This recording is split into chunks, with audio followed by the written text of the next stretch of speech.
24 में आपके साथ पूजा राठौर शर्मा। और सबसे पहले न्यूज 24 को देख रहे सभी दर्शकों को दीपावली की हार्दिक शुभकामनाएं। तो बात अब महाराष्ट्र विधानसभा चुनाव की, जहां नामांकन की तारीख खत्म होने के बाद भी महाविकास अघाड़ी और महायुति में कई सीटों पर कंफ्यूजन बरकरार है। दोनों ही गठबंधनों में अपने नेताओं के बीच आम सहमति तक नहीं बन पाई। कहा जा रहा है कि जिन सीटों पर फ्रेंडली फाइट होने जा रही है वहां ये एक रणनीति का हिस्सा है जिससे उनके गठबंधन को फायदा हो और वोट बांटे जा सके। लेकिन ये भी कहा जा रहा है कि ज्यादा सीटों पर लड़ने की रसाकशी में एक ही गठबंधन की दो पार्टियों ने अपने उम्मीदवार उतार दिए हैं। महाविकास अघाड़ी में 7 सीटें ऐसी हैं जहां गठबंधन की 2 पार्टियों के उम्मीदवार आमने सामने हैं, जबकि सत्ताधारी महायुति में भी 5 सीटों पर फ्रेंडली फाइट होती नजर आ रही है।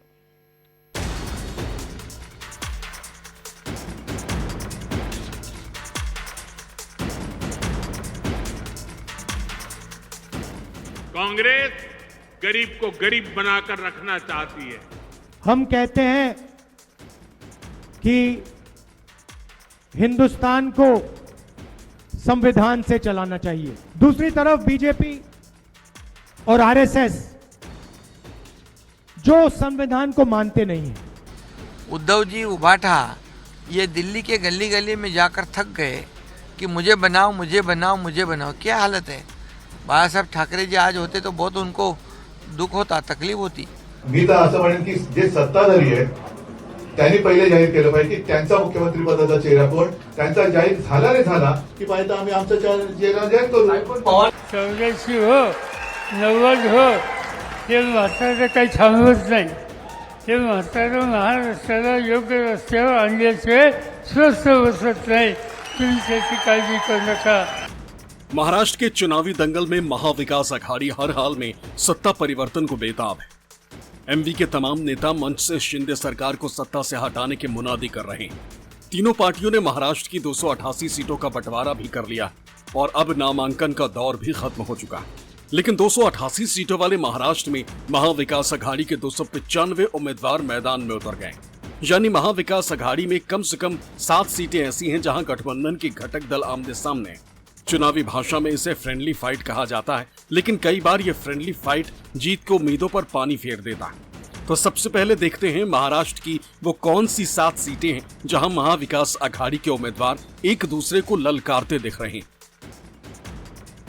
मिराज सांगली जिले की मिराज विधानसभा सीट से शिवसेना यूबीटी ने तानाजी सातपुते को अपना उम्मीदवार बनाया, जबकि कांग्रेस ने यहां मोहन वनखंडे को अपना प्रत्याशी बनाया।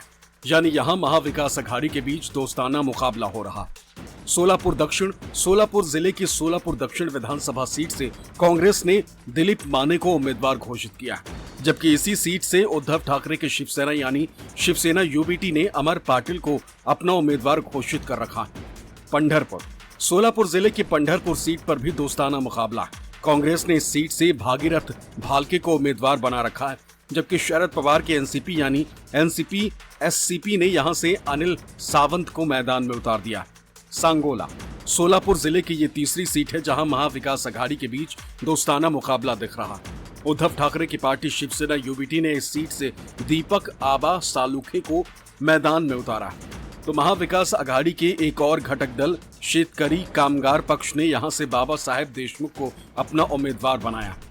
परांडा धाराशिव जिले की परांडा विधानसभा सीट पर शिवसेना यूबीटी ने राहुल पाटिल को अपना उम्मीदवार घोषित किया, जबकि शरद पवार के एनसीपी एससीपी ने इस सीट से पूर्व विधायक राहुल मोटे को अपना उम्मीदवार घोषित कर रखा। पिछले चुनाव में इस सीट से शिवसेना के तानाजी सावंत जीते थे, बाद में वो एकनाथ शिंदे के साथ चले गए। इस समय वो राज्य सरकार में स्वास्थ्य मंत्री हैं। दिग्रस यवतमाल जिले की इस सीट से शिवसेना यूबीटी ने पवन जायसवाल को टिकट दिया था, लेकिन कांग्रेस ने यहां से माणिक राव ठाकरे का पर्चा भरवा दिया। धारावी एशिया की सबसे बड़ी झुग्गी बस्ती कही जाने वाली मुंबई की धारावी विधानसभा सीट से कांग्रेस ने ज्योति गायकवाड़ को उम्मीदवार बनाया है, जबकि उद्धव ठाकरे की शिवसेना यूबीटी ने बाबूराव माने को प्रत्याशी घोषित किया है। हालांकि परभनी जिले की जिंतूर विधानसभा सीट पर भी दोस्ताना मुकाबला होना तय लग रहा, क्योंकि शरद पवार की एनसीपी ने इस सीट से विजय बांभले को अपना उम्मीदवार घोषित कर रखा है और कांग्रेस भी यहां से सुरेश नागरे को फॉर्म ए और बी देने को तैयार थी, लेकिन आखिरी वक्त में कांग्रेस ने कदम पीछे खींच लिया। जाहिर है कम से कम 7 सीटों पर तो महाविकास अघाड़ी में दोस्ताना मुकाबला होना तय। लेकिन महाराष्ट्र कांग्रेस प्रभारी रमेश चन्नीथला की माने तो महाविकास आघाड़ी में किसी सीट पर फ्रेंडली फाइट नहीं। महाविकास आघाड़ी के सारे 288 सीट का नामांकन कल हुआ है। महाविकास आघाड़ी एक साथ मजबूती के साथ चुनाव लड़ने के लिए तैयार बैठे हैं। महायुति से कंपेयर करते तो महाविकास आघाड़ी में कोई मतभेद नहीं है। आपस में महायुति में भयंकर लड़ाई चल रहे हैं। उनका महायुति खत्म हो चुका है। महायुति का कोई प्रभाव नहीं है, कोई अस्तित्व नहीं है। केवल बीजेपी ने शिंदे और अजित पवार को खत्म कर दिया इस चुनाव से, लेकिन महाविकास आघाड़ी में ऐसा नहीं है। हमने शिवसेना को भी और एनसीपी को भी, छोटे छोटे पार्टियों को भी जितना हो सकते हैं उतना उनका प्रातिनिधित्व किया है। महाविकास आघाड़ी में कोई भी सीटों में डिस्प्यूट नहीं है। हमारा डिस्प्यूट खत्म हो गया है। जहां पर ज्यादा फॉर्म आए वो सबको निकालने का काम हमने शुरू कर दिया है। अभी कोई जगह पे हमारा कोई डिस्प्यूट नहीं है। कांग्रेस, उद्धव सेना और शरद पवार की एनसीपी महाविकास आघाड़ी में ये तीन दल तो पहले से ही थे। अब विधानसभा चुनाव के पहले एमवीए ने शेतकरी कामगार पार्टी और समाजवादी पार्टी जैसी छोटी पार्टियों को भी 13 सीटें देकर इंडिया गठबंधन के नैरेटिव को मजबूत करने की कोशिश की। हालांकि महाविकास आघाड़ी ने समाजवादी पार्टी के लिए सिर्फ 2 सीटें ही दी, लेकिन समाजवादी पार्टी कम से कम 4 से 5 सीटों की मांग पर अड़ी और वो मैदान में अपने 7 उम्मीदवार भी उतार चुकी। अब 4 नवंबर को नाम वापसी का आखिरी दिन है। ऐसे में कांग्रेस की दलील है कि 4 नवंबर तक समाजवादी पार्टी का मसला सुलझा लिया जाएगा। तमाम नेता लोग बैठ के उनके लिए सुलझाने का काम कर रहे हैं। समाजवादी पार्टी से हमारा चर्चा चल रहे हैं।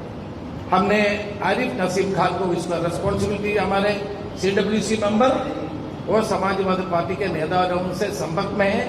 4 तारीख के पहले वो समस्या को हल करने के लिए हम लोग कोशिश कर रहे हैं। मैं आपको एक बात बताना चाहता हूं, हमारे मकसद हैं महाविकास आघाड़ी का नया सरकार महाराष्ट्र में बनाना है।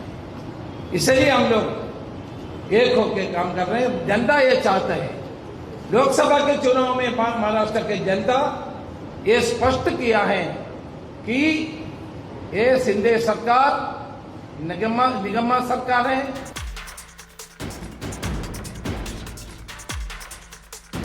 ही खऱ्या अर्थानं जागृत होण्याची वेळ आहे। ही दाढीची करामत आहे आणि म्हणून मला हलक्यात घेऊ नका। परत एकदा सांगतो, 10% जागा मी मायनॉरिटीला देण्याचं काम करणारे, तशा प्रकारचा निर्णय मी घेतला। सत्ताधारी गठबंधन महायुति में भी कम से कम 5 सीटों पर फ्रेंडली फाइट होने जा रही, यानी इन सभी सीटों पर महायुति के उम्मीदवार आमने सामने। तो सत्ताधारी महायुति में कहां-कहां फ्रेंडली फाइट है, आप इसे भी बारी बारी से जान लीजिए। मानखुर्द शिवाजी नगर, मुंबई के मानखुर्द शिवाजी नगर सीट से अजित पवार की एनसीपी ने पूर्व मंत्री नवाब मलिक को मैदान में उतारा है, जबकि एकनाथ शिंदे की शिवसेना ने सुरेश पाटिल को टिकट दिया है। कहा जाता है कि बीजेपी के विरोध को नजरअंदाज करते हुए अजित पवार ने नवाब मलिक को उतारने का फैसला किया। पिछले 3 चुनावों में इस सीट पर समाजवादी पार्टी के महाराष्ट्र अध्यक्ष अबू आजमी ने जीत हासिल की थी। पुणे की पुरंदर विधानसभा सीट पर भी एकनाथ शिंदे की शिवसेना और अजित पवार की एनसीपी आमने सामने। एकनाथ शिंदे की शिवसेना ने यहां से विजय शिवतारे को टिकट दिया है, वहीं अजित पवार की एनसीपी ने संभाजी झेंडे को मैदान में उतारा है। मोर्शी, अमरावती जिले की मोर्शी सीट पर अजित पवार और बीजेपी के उम्मीदवार आमने सामने। अजित पवार की एनसीपी ने इस सीट से देवेंद्र भोयार को टिकट दिया है, जबकि बीजेपी ने इस सीट से उमेश जावलकर को उम्मीदवार बना रखा है। डिंडोरी, नासिक जिले की आदिवासी सुरक्षित सीट से अजित पवार की एनसीपी ने निवर्तमान विधायक और अपनी पार्टी के उपाध्यक्ष नरहरि जिरवाल को टिकट दिया है। तो वहीं एकनाथ शिंदे की शिवसेना ने पूर्व विधायक धनराज माहले को मैदान में उतार दिया है। आष्टी, बीड जिले के आष्टी विधानसभा सीट पर अजित पवार के एनसीपी ने निवर्तमान विधायक बाला साहेब आजमे को टिकट दिया है, जबकि बीजेपी ने पूर्व विधायक सुरेश दास को उम्मीदवार बना रखा है।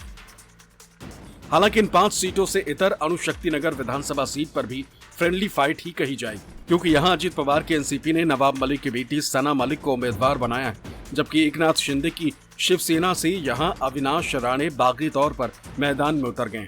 हालांकि अविनाश राणे को शिंदे की पार्टी ने सिंबल नहीं दिया, लिहाजा ये कह सकते हैं कि यहाँ मामला बागी जैसा रहेगा। लेकिन महाविकास अघाड़ी की तरह ही महायुति के नेता भी फ्रेंडली फाइट को खारिज कर रहे हैं। दलील ये कि जल्द ही सब ठीक हो जाएगा, जहां कहीं इक्का दुक्का बागी भी हैं वो सभी मना लिए जाएंगे। इस प्रकार की अवस्था नवाब मलिक की हुई है, लेकिन मैं इतना ही कहना चाहता हूं, अब उन्होंने एक फुलझड़ी जलाई है तो बम तो फूटेगा और दिवाली के बाद फूटेगा, और दिवाली के बाद नवाब मलिक इनके अंडरवर्ल्ड के साथ क्या संबंध है इसके सबूत मैं आपको भी दूंगा, और राष्ट्रवादी कांग्रेस पार्टी के जो अध्यक्ष है श्री शरद पवार जी, इनको भी मैं वो सबूत दूंगा। तो हमें बहुत बड़ी खुशी है कि मतलब भारतीय जनता पार्टी ने, माननीय देवेंद्र फडणवीस जी ने और जो केंद्रीय समिति है बीजेपी की, उन्होंने मतलब रिपब्लिकन पार्टी ऑफ इंडिया को कालीना सीट छोड़ दी है। हमारे अमरजीत सिंह जो है ये मतलब बहुत एक्टिव नेता है। यहाँ के हिंदू हो, मुस्लिम हो, बुद्धिस्ट हो, ईसाई हो, उत्तर भारतीय हो, मराठी भाषी हो, सबके साथ इनके संबंध बहुत अच्छे हैं। और ये एक बार चुनाव लड़े 2014 में 12 वोट से हारे थे, तो हमने रिपब्लिकन पार्टी ऑफ इंडिया का टिकट इनको दे दिया है। इनको भारतीय जनता पार्टी, शिवसेना, राष्ट्रवादी कांग्रेस पार्टी, आरपीआई, हम सब लोग मिलकर इस वक्त मतलब यहाँ आरपीआई की सीट हम चुनकर लाएंगे। और हमें पूरा विश्वास है कि यहाँ की जनता जो है, जनता इस वक्त जरूर ये हमारे महायुति के उम्मीदवार को चुनकर देगा, ऐसा हमें पूरा विश्वास है। 7 सीटों पर एमवीए में फ्रेंडली फाइट है तो महायुति में 5 सीटों पर दोस्ताना मुकाबला है। लेकिन इन घोषित प्रत्याशियों के इतर बागी भी दोनों खेमों में खेल बिगाड़ने पर तुले, जो टिकट नहीं मिलने से नाराज होकर निर्दलीय कूद पड़े। राज्य की 288 सीटों पर कुल 7,995 उम्मीदवारों ने नामांकन दाखिल किया, जिससे दोनों गठबंधनों की टेंशन बढ़ गई। Bureau report, news 24।